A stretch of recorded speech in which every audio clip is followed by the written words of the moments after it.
New দীঘার C view যে লজটা আছে সেখানে মার্কেটের মধ্যে থেকে সমুদ্র দর্শন করতে যাওয়ার পথে ডান হাতে একটা এমনই মাছের দোকান পড়বে যেখানে কিনা পুরো বাসি মাছ পাওয়া যায়। আর শুধু বাসি নয়, প্রচণ্ড পরিমাণে মাছি পোকা।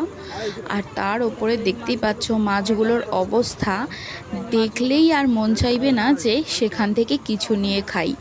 আর চিকেনের আইটেমগুলোতে প্রচুর পরিমাণে ফুড কালার ইউজ করা হয়েছে।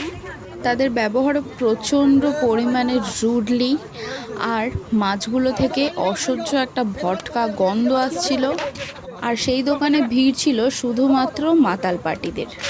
আর তোমরা যদি কোনো রকম ফিশ কাবাব কিনতে চাও সেটা একটু বুঝে শুনে কিনো, কারণ ওনারা কিন্তু ভেটকি বলে পাঙাশ মাছের কাবাব চালিয়ে দেবেন তোমাদেরকে। ফুড কালার থেকে বাঁচো।